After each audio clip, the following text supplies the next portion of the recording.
যে কুরবানির এটা বিধানটা কি? ফরজ, ওয়াজিব, সুন্নাহ। কি এটা বলেন তো আপনারা?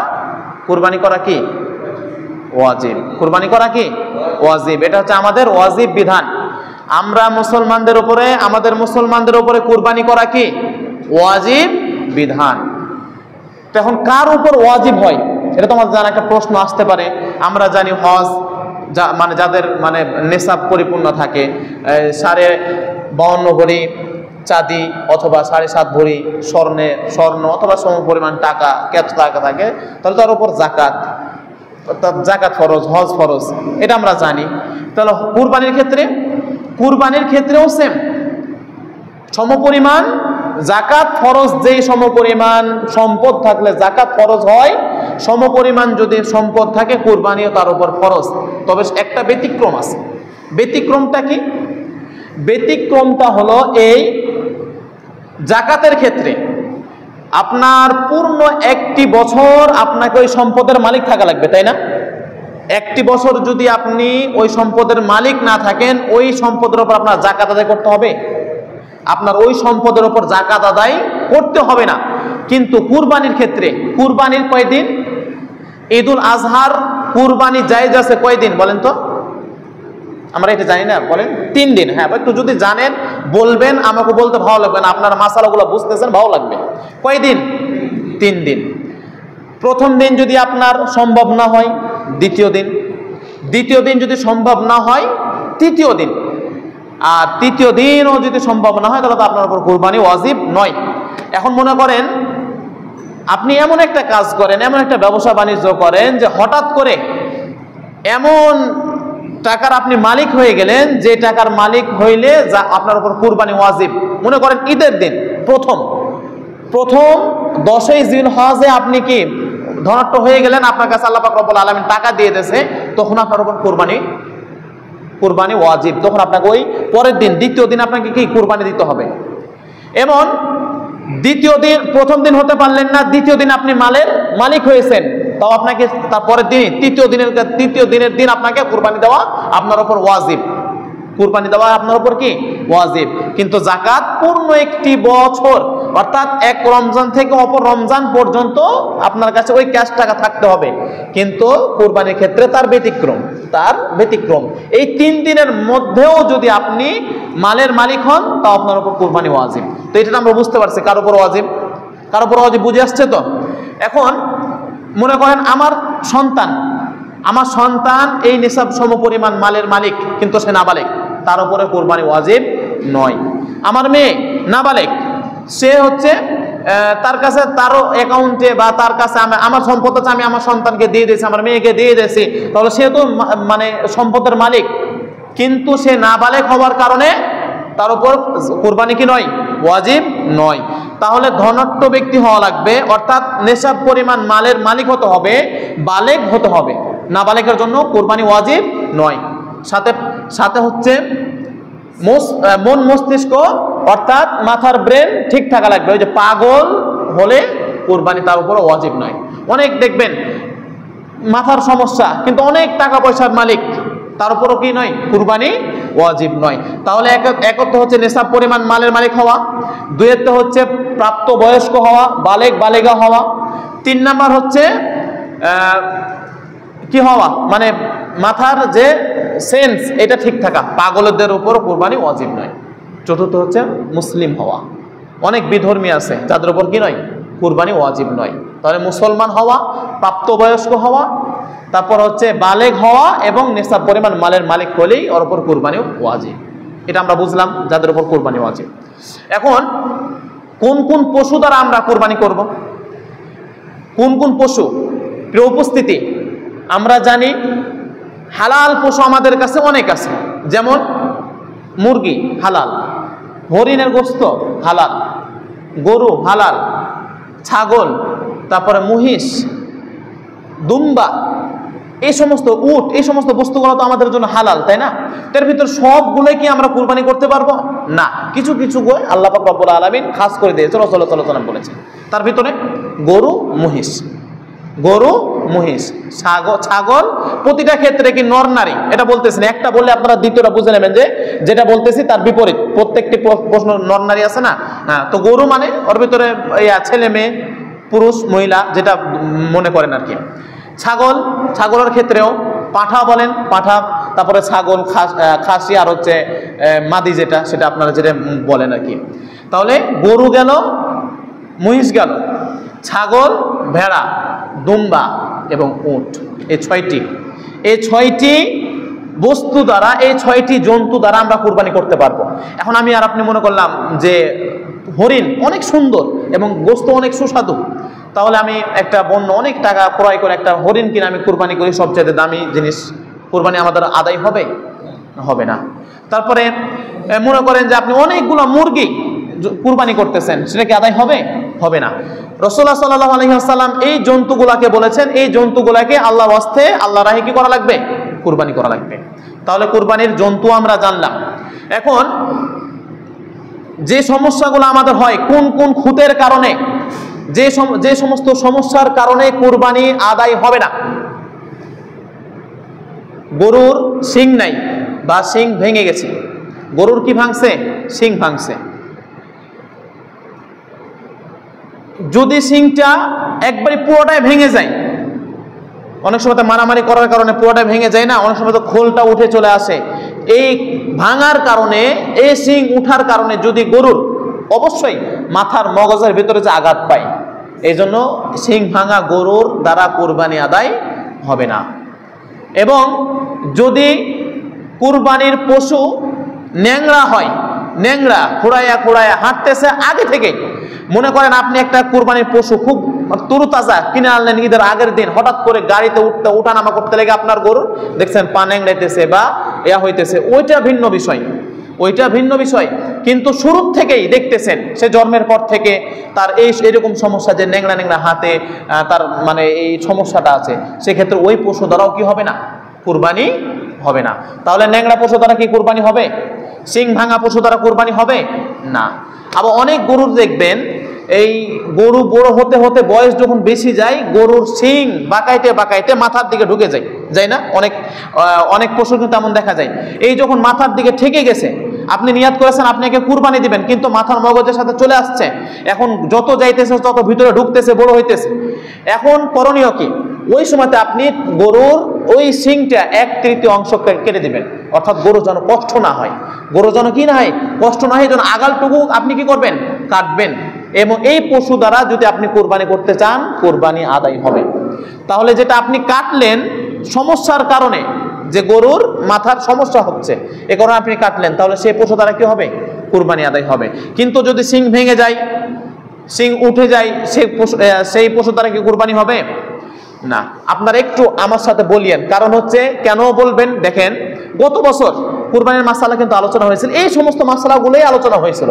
তারপরেও যখন গরু জবাই করতে যায়, সে জবাই করতে যাওয়ার সময় দেখা যায় যে জিনিসটা নিষেধ করেছে সেই জিনিসটাই করতেছে মাসালার ভিতরে। তার মানে বোঝা গেল, হয় আপনি মাসালা শোনেন নাই, আর শুনলে আপনার স্মরণ নাই, শুনলেও আপনার স্মরণ নাই, কিন্তু আপনি যে শুনে যাচ্ছেন আমার সাথে সাথে আপনি রিপিট করবেন, তাহলে দেখা যাচ্ছে যে আপনার মানে চিরস্থায়ী মুখস্থ হবে। এই কুরবানির মাসালা শুধু আপনি এখনকার জন্য, এই আজকের জন্যই, যতদিন আপনি বেঁচে থাকবেন প্রতি বছরই তো আপনার জন্য কুরবানি ওয়াজিব বা হয়তোবা দিবেন আপনি, সেক্ষেত্রে আপনার মাসালা প্রয়োজন আছে কিনা, এই জন্য মাসআলা আপনারা প্রত্যেকে মনে রাখার চেষ্টা করবেন ইনশাআল্লাহ। প্রিয় উপস্থিতি, এখন আরেকটি মাসালা, তাহলে যেটা আমরা বুঝলাম যে শিংওয়ালা, শিং ভাঙা, ন্যাংরা, কানা, তারপরে কান কাটা, এ সমস্ত পশু দ্বারা কি কুরবানি দেওয়া যাবে না। হ্যাঁ, কানের যদি 1/3 অংশ কাটা হয়, অর্থাৎ 3 ভাগের 1 ভাগ কাটা হয়, বা অল্প একটু কেটে গেছে কোনো কারণবশত, সেই পশু দ্বারা কুরবানি দেওয়া যাবে, অল্প, বেশি না। আর যদি কানি না থাকে বা অর্ধেক চলে যায়, তাহলে তো কুরবানি হবেই না। এখন দেখেন দাঁতবিহীন পশুর দ্বারা কুরবানি, দাঁতবিহীন পশুর দ্বারা কুরবানি আদায় হবে কিনা, এর সমাধান হচ্ছে, যদি কোনো পশুর দাঁত না বের হয়, তার বয়স পূর্ণাঙ্গ 2 বছর হয়ে গেছে। মনে করেন আপনি একটা পশু পালতেছেন, আপনার নিজস্ব বাছুর থেকে শুরু করে 2 বছর পর্যন্ত অতিক্রম করেছে, কিন্তু দাঁত এখন পর্যন্ত উঠে নাই। আপনি নিয়ত করেছেন যে ওই পশুটাকে কোরবানি দিবেন, সেই পশু দ্বারা আপনারা কি করতে পারবেন? কোরবানি দিতে পারবেন। তাহলে এখন বলেন তো, দাঁত ওঠা এবং না ওঠা সাথে কি কুরবানির কোনো সম্পৃক্ত আছে? দাঁত ওঠা এবং না ওঠার সাথে কুরবানির কোনো সম্পৃক্ত নয়, শুধু সম্পৃক্ত আছে কিসের? বয়সের, যে 2 বছর, পূর্ণ 2 বছর। গরু মহিষের ক্ষেত্রে পূর্ণ 2 বছর। বলেন গরু এবং মহিষের ক্ষেত্রে কয় বছর? 2 বছর। ছাগলের ক্ষেত্রে, ছাগল, ভেড়ি, দুম্বা এর ক্ষেত্রে কয় বছর? 1 বছর। এবং উট এবং উটনির ক্ষেত্রে 5 বছর, পূর্ণ 5 বছর। আবার বলেন উটের ক্ষেত্রে কয় বছর? 5 বছর। গরুর ক্ষেত্রে, ভেড়ি, ছাগল, দুম্বা 1 বছর। এটা আমরা প্রত্যেকে মাথায় রাখবো। হ্যাঁ, এখন হচ্ছে আমরা কিনতে যখন যাব পশু, এখন কেনার সময়তে আমরা দাঁত ফলো করি, কারণ আমাদের সন্দেহ থাকে। তো ঠিক আছে, এটা ভালো দিক, আপনি দাঁত দেখে ক্রয় করেন, দাঁত দ্বারা হচ্ছে বোঝা যায় সেটা কি মানে 1 বছর হয়েছে কিনা। তবে যদি আপনাকে মানে বিক্রেতা যদি কসম খেয়ে বলে, মানে আল্লাহর কসম এটা আমার মানে আপনার 25 মাস, 26 মাস, 27 মাস, 2 বছর পার হয়ে গেছে, সে অনেক মানে অনেকভাবে জোর দিয়ে বলতেছে হ্যাঁ এটা আমার 2 বছর পার হয়ে গেছে, আপনি ওটা ক্রয় করলেন এবং কুরবানিও দিলেন, সেক্ষেত্রে আপনার ওটা কি হয়ে যাবে? কুরবানি আদায় হয়ে যাবে। কারণ একজন ব্যক্তি আপনাকে বললো, এখন যদি সে মিথ্যা কথা বলে, তার দায় কে? যে মিথ্যা কথা বলেছে সে। কিন্তু আপনার একটা গরু বা যে কোনো জন্তু আপনার অনেক পছন্দ হয়েছে, ভালো লেগেছে, কিন্তু আপনার সন্দেহ এক জায়গাতে, কিন্তু যে মালিক সে বলতেছে না এটা 2 বছর পার, তার মানে আপনার কুরবানিও এটা দ্বারা সহি হয়ে যাবে। প্রিয় উপস্থিতি, এখন অন্ডকোষবিহীন গরুর দ্বারা কুরবানি আদায় হবে কিনা? জন্মগতভাবে যে গরু জন্মগতভাবে কি নাই, অন্ডকোষ নাই, সেই গরুর দ্বারা কুরবানি আদায়ের সুরত কি? এর সমাধান হচ্ছে, যদি এরকম কোনো গরু বলেন, এরকম কোনো জন্তু বলেন যদি আসে যে জন্মহীন, অন্ডকোষ নাই, সেক্ষেত্রে ওই গরুর দ্বারাও কুরবানি আদায় হবে। গরুর দ্বারা কি হবে? কুরবানি আদায় হবে। তারপরে কারণ অন্ডকোষ না থাকা এটা হচ্ছে কুরবানি না হওয়ার শর্ত নয়, কুরবানি না হওয়ার কি নয়? শর্ত নয়। তারপরেও আমরা যখন কুরবানির জন্য কোনো পশু ক্রয় করব, অবশ্যই দেখে শুনে নিব। কেন মানে মানে যেটা সন্দেহযুক্ত আমরা পশু নিতে যাব কেন? নেওয়ার সময় আমরা কি করব? দেখে শুনে নেব। কিন্তু আপনার কোনো কারণবশত নেওয়া হয়ে গেছে, আপনি নিয়ে ফেলেছেন, সেক্ষেত্রে কুরবানি আপনার কি হয়ে যাবে? হয়ে যাবে। কিন্তু আমরা প্রত্যেকেই চেষ্টা করব কেনার সময়তে যেন কোনো খুঁত না থাকে। প্রয়োজনে আরো কিছু টাকা বাড়তি দিয়ে আর একটু ভালো মানের নিব, ভালো মানের নেব। অনেক এমন মানে ক্রেতা পাওয়া যায়, দেখবেন যে 5000 টাকা ডিফারেন্সের কারণে ওটা কি চয়েস করে, এটা না করে। এটা হচ্ছে কৃপণতার আলামত। এটা কি কৃপণতার আলামত। 5000 টাকা আল্লাহর রাস্তায় আরো খরচ করেন, আল্লাহ তাআলা তার প্রতিদান যা অবশ্যই দিবে, অবশ্যই দিবে। প্রিয় উপস্থিতি, এখন দেখেন কুরবানির পশুর জবাই করার পর যদি ওই জন্তুর পেটের ভিতরে বাচ্চা পাওয়া যায়, তাহলে করণীয় কি? এটা অনেক সময়তে প্রশ্ন আসে, অনেক সময়তে প্রশ্ন আসে যে এখন আমরা কি করব? আপনি নিয়ে এসেছেন কিনে হাট থেকে, আপনার জানা নাই, দেখা যাচ্ছে যে ওটা 8 মাস 9 মাস, অনেক গরু আছে এরকম বোঝাও যায় না, কিন্তু অনেক গরু বোঝা যায় না। অনেকটা আছে যে মানে বোঝা যায়, যেটা বোঝা যায় তো গেল। যেটি যদি না বোঝা যায়, আপনি এমন পশু ক্রয় করলেন, ক্রয় করা আসার পরে আপনি জবাই করলেন, জবাই করে দেখতেছেন যে এই পশুর পেটের ভিতরে বাচ্চা আছে, তখন আপনার করণীয় কি? আপনার কুরবানি আদায় হবে কিনা? এমন জন্তু দ্বারা আপনার কুরবানিটা আদায় হয়ে যাবে। এখন প্রশ্ন আসতে পারে যে বাচ্চার কি করণীয়? বাচ্চাটার কি করণীয়? যদি বাচ্চাটা জীবিত থাকে, যদি বাচ্চাটা জীবিত থাকে, তাহলে আপনি চাইলে ওই বাচ্চাটাকে জবাই করে ওই ওর মার সাথে জবাই করে খেতে পারেন, যদি আপনার রুচিতে কুলায়। জীবিত আছে, আপনি জবাই করে খাইতেছেন, যদি আপনার রুচিতে না বাধে। অনেক মানুষ আছে না, এত ছোট বাচ্চা এটা খাবো না, অনেক এরকম দ্বিধাদ্বন্দ্ব করে। আর যদি আপনার রুচিতে না কুলায়, তাহলে ওই বাচ্চাটাকে আপনার সদকা করে দিতে হবে, সদকা করে দিতে হবে অপর একজন ব্যক্তিকে। আপনি যদি মনে করেন এখন ওই বাচ্চাটা আমি পাইছিলাম, একটা বোনাস পাইলাম, এখন আমি এটাকে 1 বছর ধরে মানে অন্য মানে দুধ খাইয়ে মানুষ করে আবার 2 বছর পর আমি কুরবানি দিতে পারবো, এই নিয়ে তো আপনি রেখে দিলেন, এটা জায়েজ হবে না। কারণ আপনি ওইটাকে আল্লাহর রাস্তায় দিয়ে দিয়েছেন, আল্লাহর ওয়াস্তে দিয়ে দিয়েছেন, কিন্তু তারপরেও ওর ভিতরে যেটা আছে সেটাও আল্লাহর ওয়াস্তে আপনাকে দিতে হবে, সেটাকেও কি আল্লাহর ওয়াস্তে দিয়ে দিতে হবে। তাহলে বলেন তো, যদি কোনো গাভীর পেটে বাছুর থাকে তাহলে কি ওই পশু দ্বারা কুরবানি হবে কিনা?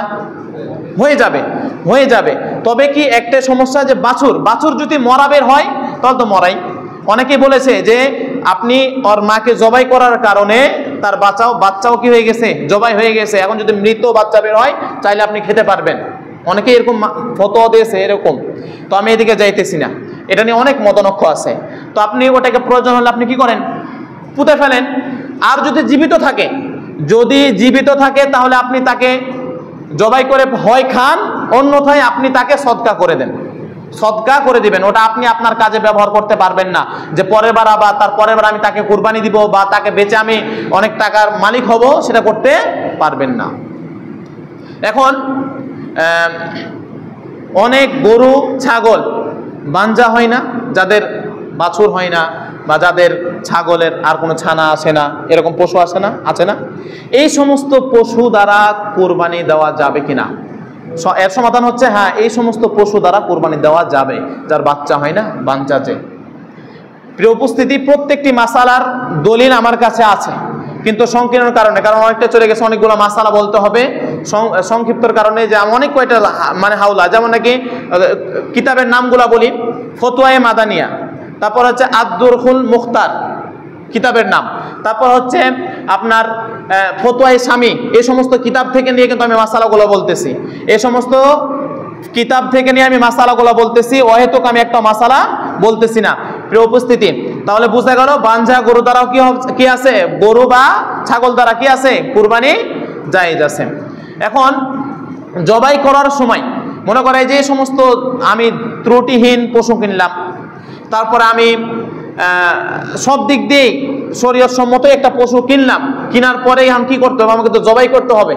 এখন জবাই করতে গেলে জবাই করার সময় আমাদের নিয়ত কি থাকা লাগবে, আমরা কিভাবে জবাই করব এবং কে জবাই করবে, এই সমস্ত বিষয়গুলো তো আমাদের জানা দরকার, জানতে হবে না? এখন আপনি পশু ক্রয় করার পরে সবচাইতে উত্তম হলো যার পশু সে নিজে জবাই করবে, যার পশু সে নিজেই কি করবে, জবাই করবে। হ্যাঁ, জবাই সে যদি না করতে পারে তাহলে পরের সুরত কি আছে এটা পরে বলতেছি। তবে যেই জবাই করুক না কেন, জবাই করার সময় কি বলতে হবে, কুরবানির পশু জবাই করার সময় কি বলতে হবে? একটি দোয়া আছে, আমরা হয়তো অনেকে জানি, অনেকেই জানি না। ইন্নী ওয়াজ্জাহতু ওয়াজহিয়া লিল্লাযী ফাতারাস সামাওয়াতি ওয়াল আরদা হানিফা ওয়া মা আনা মিনাল মুশরিকিন ইন্না সলাতি, নিশ্চয় আমার সালাত, ওয়া নুসুকি ওয়া মাহইয়ায়া, আমার নামাজ, আমার কুরবানি সবকিছু কার জন্য? আল্লাহ তাআলার জন্য। এই যে একটা দোয়া আছে, এই দোয়াটা যারা জানেন এই দোয়াটা বলবেন, এই দোয়াটা বলেই জবাই করবেন। তারপরে এই দোয়া বলার পরে কি বিসমিল্লাহি আল্লাহু আকবার বলে আপনাকে কি করতে হবে, পশুটা জবাই করতে হবে। হ্যাঁ, যদি আপনি এই দোয়া না পারেন তাহলে অবশ্যই বিসমিল্লাহি আল্লাহু আকবার বলে আপনি নিজেই ছুরি চালিয়ে দিবেন। আপনি নিজেই কি চালাবেন, ছুরি চালাবেন, তাতেই যথেষ্ট, তাতে কি আপনার কুরবানির পশু জবাই হয়ে যাবে। প্রিয় উপস্থিতি, এখন আপনি যদি জবাই করতে না পারেন তাহলে যাকে দিয়ে জবাই করিয়ে নেবেন, গত বছর আমি বলেছি, যাকে দিয়ে জবাই করিয়ে নেবেন অবশ্যই তাকে উত্তম পারিশ্রমিক দিয়ে জবাই করিয়ে নেবেন এবং এটার জন্য ঘোরাবেন না। আমাদের সমাজের ভিতরে দেখা যায় একটা ছাগল ক্রয় করেছে 20 থেকে 25 বা 30 হাজার টাকা দিয়ে, এখন যে যাকে দিয়ে জবাই করে নিচ্ছে, প্রিয় উপস্থিতি, আপনি মনে করেন না যে আপনি আমাকে দিয়ে জবাই করিয়ে নেবেন, এজন্য আমি আপনার কাছ থেকে বেশি আবদার করতেছি না, আপনি আমাকে দিয়ে জবাই করে নিয়েন না। আরো লোক আছে, আরো হুজুর আছে, আপনি তাদেরকে দিয়ে জবাই করিয়ে নেন। আমি আপনার পশু জবাই করার জন্য আসি নাই, পারতেছেন না, আপনি আমাদেরকে নিতেছেন, তার মানে কি আপনি আমার দ্বারা উপকৃত হচ্ছেন, অবশ্যই তার জাযা আপনাকে দেওয়া লাগবে। এখন যদি আমি বলি যে আমি আপনার পশু জবাই করব না, আপনার কিছু করার নাই, আপনি আমাকে দিয়ে জবাই করিয়ে নেবেন, তার উত্তম পারিশ্রমিক দিয়ে করিয়ে নেবেন। এখন কথাগুলো এটা কেউ নেবেন না যে আমি হয়তো টাকা নেওয়ার জন্য বলতেছি, এটা মনে করিয়েন না। একটা পশুর থেকে আপনার আর কতই দেন। অনেক আছে যে এখনো বলতে পারবো যে গত বছর জবাই করে নিয়ে এখনো দেয় নাই, নাম প্রকাশ করতেছে না, দেয় নাই, এমনও আছে। তো প্রিয় উপস্থিতি, এটা হচ্ছে কি, কেন কেন দিবেন তাকে? কারণ সেটা তার কষ্টকর। সেটা কি গরু বলেন, খাসি বলেন, যা কিছু জবাই করা, এটা কি খুব সহজ? সহজ না, কিন্তু সহজ নয়। যদি সহজই হয় তা আপনি করেন, অন্যথায় যদি আপনি ইমাম, মুয়াজ্জিন বা অন্য কাউকে দিয়ে করিয়ে নেন, অবশ্যই তাকে কি দিবেন? উত্তম পারিশ্রমিক দিবেন। এখন তাই বলে 20,000 25,000 টাকা দামের খাসি কিনে নিয়ে এসে ওই যে কর করে একটা 20 টাকার নোট ধরিয়ে দিলেন, এটা উত্তম পারিশ্রমিক? ওটা কি উত্তম পারিশ্রমিক?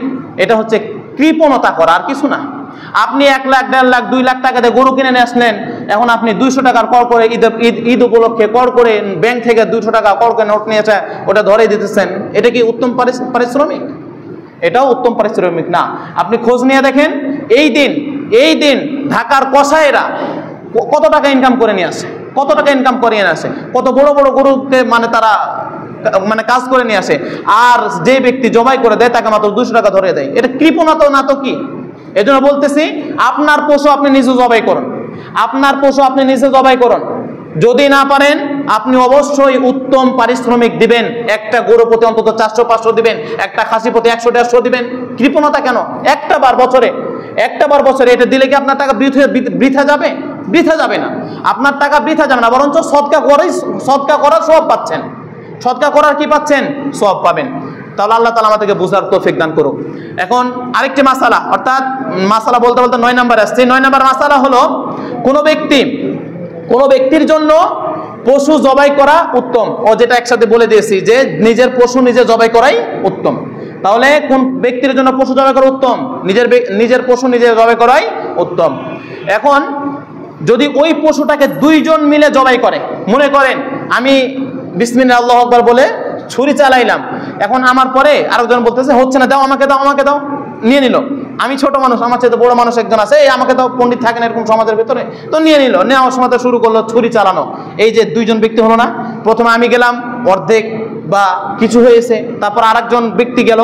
এই উভয়ের ক্ষেত্রে অর্থাৎ এই যে গরু জবাই করার সময় বিসমিল্লাহ আল্লাহু আকবার বলা জরুরি। যদি আমি বললাম, তারপরে শুরু করলাম, তারপর আরেকজন নিল, সে বলল না, সে গরু হারাম হয়ে যাবে। সে গরু কি হবে? হারাম হবে। এই জন্য যারা গরু বা খাসি কুরবানি দিবেন, তারা এই সমস্ত মাসালাগুলো ফলো করবেন। মনে করেন যে আরেকজন গেল, এটা দোষ কিছু না, আরেকজন গেল, এটা দোষ না, কিন্তু সে বিসমিল্লাহ বলল কিনা এটা দোষ। সে যদি বিসমিল্লাহ না বলে, আপনি কি মনে করে দিবেন? আপনারা কি করবেন? মনে করিয়ে দিবেন। এত টাকা খরচ করে যখন আপনি কুরবানি দিতেছেন, সেটাকে বৃথা যেতে দেবো? আমরা কেউ কি বৃথা যেতে দেব? আমরা কেউ বৃথা যেতে দিব না ইনশাআল্লাহ। তাহলে উভয় জন, যদি 2 জন লাগে, তাহলে দুজন মিলে কি বিসমিল্লাহ আল্লাহু আকবার বলে কুরবানিটা কি করবে? জবাই করবে।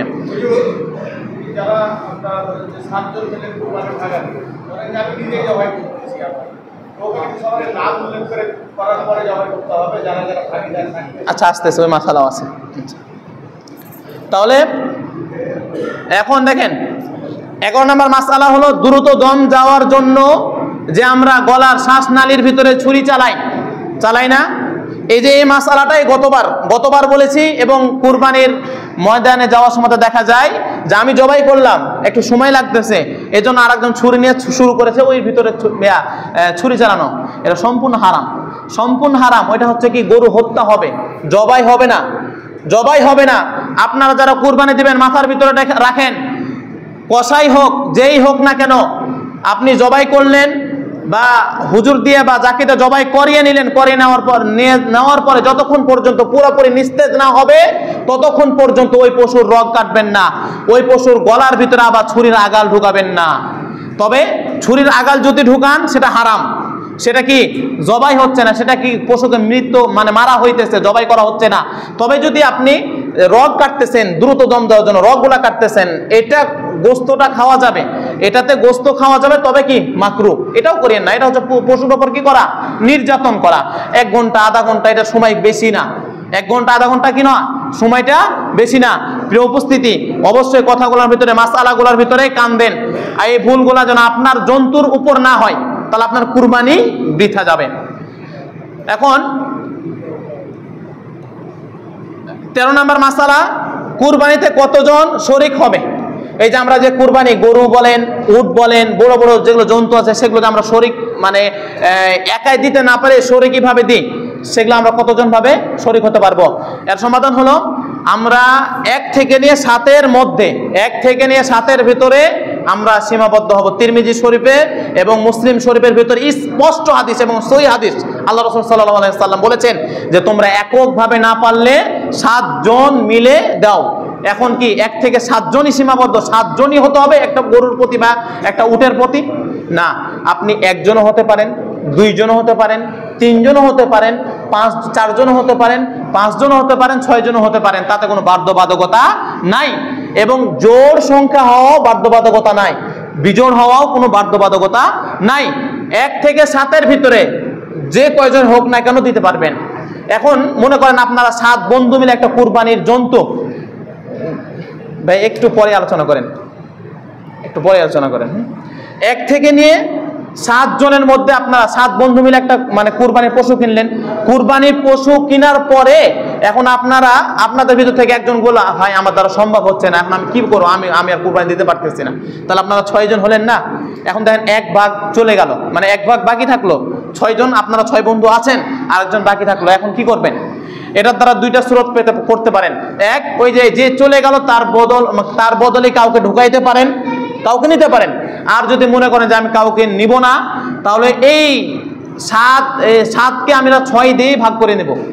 7কে আমরা 6 দিয়ে ভাগ করে নিয়ে আমরা 6 জনই মিলে দিব আর কি। 7 জন না, 6 জন মিলে দিব।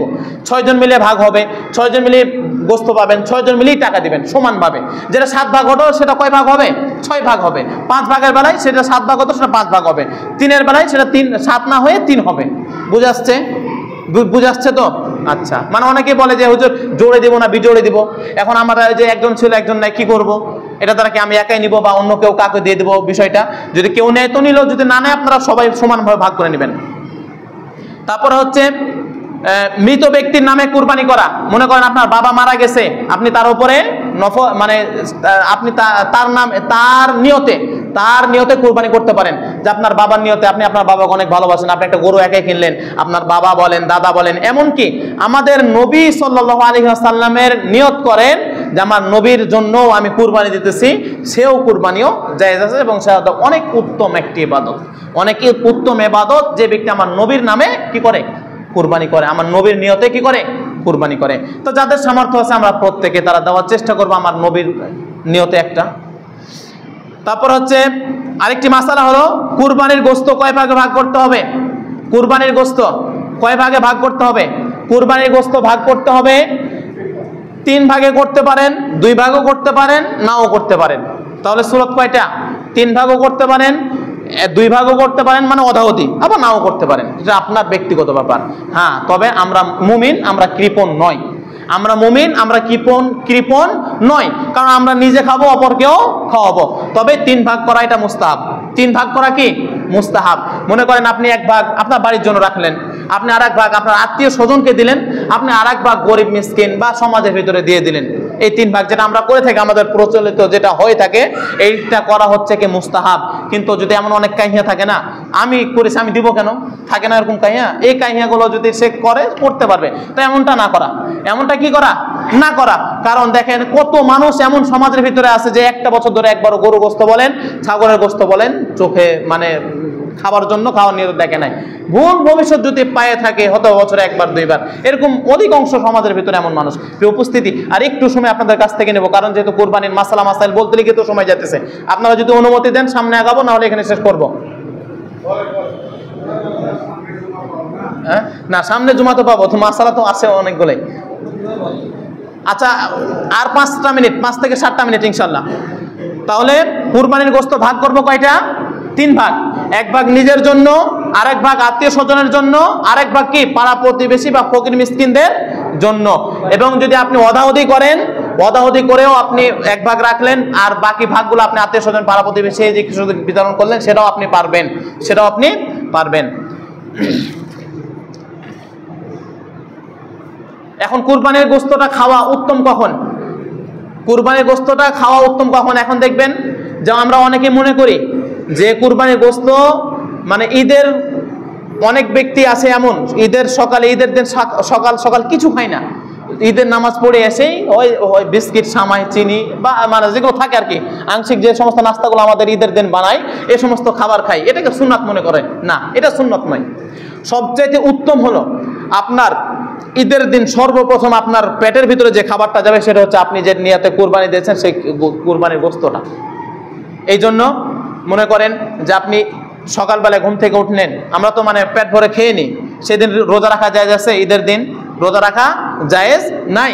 কিন্তু একটি সুন্নাত হলো যে ঈদের দিন সকালবেলা মানে শুভে সাদিক থেকে নিয়ে বা সকাল থেকে নিয়েই কুরবানির গোশত রান্না বা আমাদের খাওয়ার উপযোগী না হওয়া পর্যন্ত অপেক্ষা করা, যখন খাওয়ার উপযোগী হবে তখন আমরা খাবো, এটাই হচ্ছে সবচাইতে উত্তম। যদি আপনি পারেন 10টা 11টা 12টা পর্যন্ত অপেক্ষা করতে, আপনি কিছু খাবেন না ওই পর্যন্ত, চুপ মানে ওই পর্যন্ত একটু কষ্ট করে থাকবেন।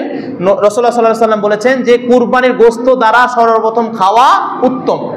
তবে এটা কি না জোরদবস্তি না, আপনি পারলে খাবেন, না পারলে নয়। না পারলে আপনি আপনি মানে যে সমস্ত খাবারগুলো আছে সে সমস্ত খাবারগুলো খেয়ে ফেলবেন। এখন কুরবানির গোশত বিক্রি করা জায়েজ আছে কিনা? কুরবানির গোশত বিক্রি করা জায়েজ আছে কিনা? কুরবানির গোশত বলেন, হাড্ডি বলেন, চামড়া বলেন, চর্বি বলেন, চর্বিও তো বিক্রি হয়। চর্বি দ্বারা কি সাবান, তারপরে আরো অনেক কিছু তৈরি করে না, বিক্রি হয়। কিন্তু এই সমস্ত বস্তুগুলা বা এই গোশত, হাড্ডি, চামড়া, তারপর হচ্ছে চরব, চামড়া তো আছে, চামড়ার মশলা আলাদা আছে, বিক্রি করে ওটা কি নিজে খাওয়া যাবে না, অপরকে বিতরণ করে দেওয়া, এগুলো বিক্রি করা জায়েজ নাই। তবে আমি একজন মিসকিনকে দান করলাম, এই মিসকিনের কাজ কি? সে এই বাড়ি ওই বাড়ি, এই দিক ওই দিক, এই মহল্লা চাইতে চাইতে অনেকগুলো চেয়ে ফেলে, চাইতে চাইতে এতগুলো হয়ে যায় যে সেটা তার জন্য রাখাও কষ্টকর হয়ে যায় এবং খাওয়াও কষ্টকর হয়ে যায়। ওই সময়তে ওই মিসকিন ব্যক্তি কি করতে পারবে? বিক্রি করে খেতে পারবে, ওইটা ওর জন্য, এটা কি ওর জন্য। কিন্তু আমি মনে করেন একা একটা গরু দিলাম, অনেকগুলো গোশত হয়ে গেছে, আমি মানে অর্ধেক বিক্রি করে দিলাম, অর্ধেক খাওয়ার জন্য রাখলাম, এমনটা করা যাবে না। অর্থাৎ কুরবানির পশুর কোনো কিছু বিক্রি করা জায়েজ নাই। আরেকটি মাসালা হলো এই কুরবানির গোশতটা কোনো হিন্দু এবং অমুসলিমকে খাওয়ানো যাবে কিনা। দেখবেন এই ঈদের দিন কিন্তু অনেক বিধর্মীরা আমাদের বাড়ি বাড়ি কিন্তু চলে আসে না, সমাজের ভিতরে পাশে কিন্তু বসে থাকে, দাঁড়িয়ে থাকে একটু গোশত দেওয়ার জন্য। হ্যাঁ, আপনারা দিবেন, তাদেরকেও দিবেন এবং তাদেরকে আপনারা ধমকাবেন না, ধমকাবেন না। কারণ ইসলামের সৌন্দর্য এটাই যে মানুষ একাই খাবে না, সকলকে নিয়েই খাবে। যদি কেউ আপনার দ্বারে আসতে পারে নেওয়ার জন্য, আমাদের আছে তো দিতে পারবো না কেন, কম বেশি যাই হোক আমরা প্রত্যেকেই দেওয়ার চেষ্টা করবো ইনশাআল্লাহ। এবং আরেকটি মাসালা হলো যে আমরা যে কুরবানি 7 ভাগে দিব, যেটা আমি গত জুমায় বলেছি, ভাগিদারকে আমরা ভালোভাবে খেয়াল করে তারপরে তখন দিব। কারণ একজনের নিয়তে বাকি 6 জনের কুরবানি খালাস, বাতিল হয়ে যাবে। বিশেষ করে যারা সুদখোর আছে, যারা ঘুষখোর আছে, যারা হচ্ছে মদখোর আছে, এই সমস্ত ব্যক্তি থেকে আপনারা দূরে সরবেন, অবশ্যই দূরে সরবেন। এটা আপনার দায়িত্ব, আপনার কুরবানিকে যদি সহি করতে চান। কারণ সে যে কোত্থেকে টাকা নিয়ে এসে ঢুকাইছে তার কোনো গ্যারেন্টি আছে? একজন সুদখোর, যার ব্যবসায় হলো সুদ, সে সুদের টাকা দেয় নাই, এর কোনো গ্যারেন্টি আছে? হ্যাঁ, যদি একজন সুদখোর মনে করেন যে 100% সে নিজে পরিশ্রম করে টাকা অর্জন করে ওর খাঁটি টাকা দিয়ে সে কুরবানি দিচ্ছে, সেটা ভিন্ন বিষয়। কিন্তু এটা ভরসা আছে দিতে পারবে? কোনো সুদখোরে দিতে পারবে না, কারণ তাদের নলি তো মোটা, তার যে একজন গরিবকে চুষে খেতে পারে, সে মিথ্যা কথা, তার মানে বলা কি অসম্ভব কিছু না, কোনো কিছু অসম্ভব নয়। তারপরে আরেকটি মাসালা যে গোশতটা এটা কি মানে 3 দিনের ভিতরেই শেষ করতে হবে? গোশতটা 3 দিনের ভিতরে কি শেষ করা আমাদের জন্য বাধ্যতা? না, আপনি 3 দিন বলেন, 5 দিন বলেন, 7 দিন বলেন, মানে যতদিন আপনি প্রিজার্ভ করে রাখতে পারেন আপনি ততদিনই রাখতে পারবেন ইনশাআল্লাহ। প্রিয় উপস্থিতি, আজকের আলোচনা এখানেই শেষ করতেছি যে কুরবানির মাসাইল সামনে জুমায় আলোচনা করবে ইনশাআল্লাহ। আপনাদের আমার একটা উদারত আহ্বান জানাচ্ছি, যে সমস্ত কথাগুলো শুনতেছেন এবং যদি কোনো কিছু জানার আগ্রহ থাকে, কুরবানি দিবেন জেনে শুনে দিবেন, না বুঝে দিয়েন না। না বুঝে দিলে শুধু গোশত খাওয়াই হবে, আর বুঝে দিলে গোশত খাওয়াও হবে, সাথে সোয়াবও পাওয়া যাবে। তো আল্লাহ তাআলা আমাদেরকে